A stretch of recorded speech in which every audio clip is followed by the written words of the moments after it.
शकतो। उदाहरणार्थ पावसाळ्याचे दिवस आहेत, भाजीपाला विका आणि भाजीपाला विकण्यासाठी कुठल्याही प्रकारची जागा लागत नाही, भांडवल लागत नाही।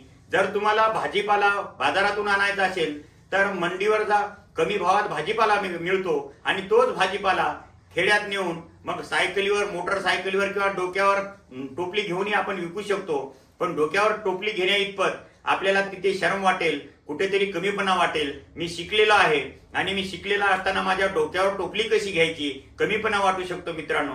म्हणून सायकलीवर किंवा मग मोटरसायकलीवर, नाहीतर मग आता कुठली एखादी गाडी भाड्यानं आपण जर ती केली आणि गाडी भाड्यानं जर आपण ती गावामध्ये फिरवली, प्रत्येक गावामध्ये बाजार असेल, हाट असेल, त्या दिवशी जर ती फिरवली तर आपण चांगल्या प्रकारचं त्याच्यातून, त्या व्यवसायातून पैसा कमवू शकतो।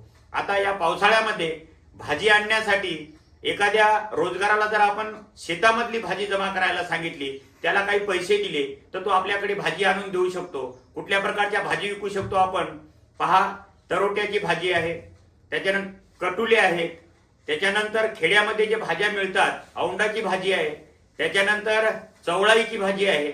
अशा प्रकारची भाजी आपण जमा करायची रोजगाराच्या माध्यमातून आणि ती जर आपण विकली तर त्या रोजगाराला एका दिवसाचे 300 रुपये आपल्याला द्यावे लागतील। पण 2-4 प्रकारच्या भाज्या जर त्याने आपल्याकडे आणून दिल्या तर त्या भाज्या आपण बाजारात नेऊन विकल्या तर कितीतरी पैसा आपण कमावू शकतो। आपलाही रोजगार चालू शकते आणि ज्याला आपण रोजाना पाठवलेला आहे त्याचाही रोजगार होऊ शकतो। अशा प्रकारचं शिक्षण घेणाऱ्या लोकांनी जर मनात आणलं तर कुठलाही व्यवसाय ते करू शकतात, कुठलाही धंदा करू शकतात, कुठलाही व्यापार करू शकतात। म्हणून या शिक्षण घेणाऱ्या मुलांनी आपल्या जीवनामध्ये कधी स्वतःला त्यागून घेतलं नाही पाहिजे। पर्यावरणाचा समतोल राखण्यासाठी